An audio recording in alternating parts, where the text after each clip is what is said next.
मीनू, रानू और टूनी ये सभी आपस में बैठकर बात कर रहे होते हैं। अरे तुम सबने बरसात की तैयारी कर ली है क्या? क्या तैयारी मासी? समझी नहीं। अरे रानू, तू अनजान है क्या? अभी गर्मी के बाद बरसात आने वाली है। मैं उसी की बात कर रही हूँ। अब तो एक बार बरसात शुरू होती है तो रुकने का नाम नहीं लेती, या फिर होती ही नहीं। इसलिए हमें पहले से तैयारी रखनी चाहिए। हाँ मौसी, आप सही कह रही हो। तो आप ही बताओ, हमें क्या क्या तैयारी करनी होगी? पहले तो हमें अपने लिए दानों का इंतजाम करना होगा, ताकि बरसात के वक्त हमें दाने के लिए भटकना ना पड़े।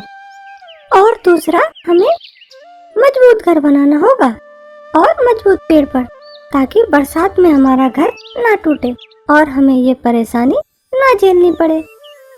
हाँ मौसी, तो क्यों ना हमें अभी पहले दानों का इंतजाम कर लें। हाँ हाँ, चलो पहले दाने ले आते हैं, फिर घर का करेंगे। फिर सभी दाने लेने चल पड़ते हैं। चलते चलते उन्हें रास्ते में कल्लू कौवा अपने घर के बाहर घोंसले में सोया हुआ मिलता है। सभी वहां पहुंचते हैं। फिर मीनू मौसी उसे उठाकर सारी बात बताती है। उसे भी साथ चलने को कहती है। अरे मौसी, अच्छा खासा सो रहा था, आपने खामखा जगा दिया। आप लोग क्यों इतना फिक्र करते हो? अभी बरसात में बहुत वक्त है।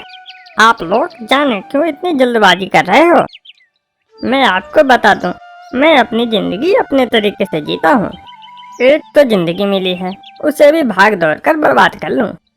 मेरी मानो तो आप लोग भी अपने घर लौट जाओ और आराम करो, जिंदगी का मजा लो। बरसात आने में अभी बहुत वक्त है। ये नहीं समझेगा।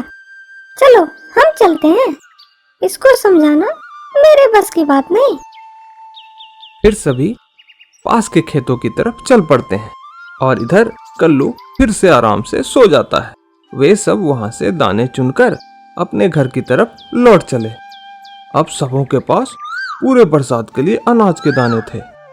आगे उन्हें कहीं और भटकना नहीं पड़ेगा। फिर एक सुबह वे सब मीनू मौसी के घर इकट्ठा हुए। वे सब अब घर बनाने की योजना करने लगे। टूनी कहती है, हमें ऐसा घर बनाना चाहिए जो आसानी से तूफान और बारिश को झेल सके। आप लोग बताओ, तो मैं एक उपाय बताऊं। फिर सभी ने हामी भरी। फिर रानू ने कहा, मैं पिछली बरसात के समय अपनी बहन के घर गई थी। उसने अपना घर ऐसा बनाया है कि वह बरसात और उसके आगे आने वाली सर्दियों को भी सह लिया था। मुझे उसने घर बनाने का सभी तरीका भी सिखाया। फिर हमें भी वैसा घर बनाना चाहिए। और फिर सभी उसी तरफ चल पड़े जहां से वे दाने लेकर आए थे। दाने लाते वक्त रानू ने खेत में काफी सूखी हुई लौकी देखी और उसे समझ में आ गया कि किसान अब इसका इस्तेमाल नहीं कर रहे, और उसे अपने बहन के घर की याद आ गई थी। फिर सभी उस खेत में पहुंचे। रानू के बताए अनुसार सभी उस लौकी को अंदर से खोखला करने लगे। कुछ ही देर बाद वे कामयाब हो चुके थे। फिर बारी बारी से तीनों उस लौकी को पेड़ की तरफ लेकर चल पड़े। खोखला होने की वजह से वह बहुत हल्की हो चुकी थी, पर बाहर से अभी भी सख्त थी। फिर थोड़ी मेहनत के बाद सभी का घर बरसात के लिए तैयार था। सभी के पास खाने और रहने का इंतजाम हो चुका था। वहीं कल्लू अभी भी वैसे ही अपने मन से चला जा रहा था। फिर एक रात बरसात शुरू हो गई। कल्लू शुरू में तो बरसात का आनंद लेने लगा। वाह, क्या मौसम है! इतनी गर्मी के बाद बरसात कितना सुकून दे रहा है। थोड़ी देर बीत जाने के बाद उसे ठंड लगने लगी। अब वह पेड़ भी बारिश की बूंदों को नहीं रोक पा रहा था। तभी अचानक एक पेड़ की डाली उसके ऊपर गिर पड़ी और वह बेहोश हो गया। इधर मीनू, रानू और टूनी को ये बारिश देख कल्लू का ख्याल आने लगा और उन्हें उसकी चिंता होने लगी।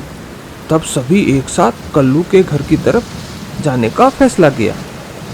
जब वे वहां पहुंचे, कल्लू को अपने घोंसले में बेहोश पड़ा देखा। फिर सभी की कोशिश के बाद कल्लू को होश आया तो उसने सारी बात उन्हें बताई। और उनका धन्यवाद किया कि यदि वे ना आते तो वह बच ही ना पाता। फिर वे उसे अपने घर ले आए और फिर बारिश रुकते ही कल्लू अपना घर बनाने में जुट गया और वे तीनों भी उसकी मदद करने लगे।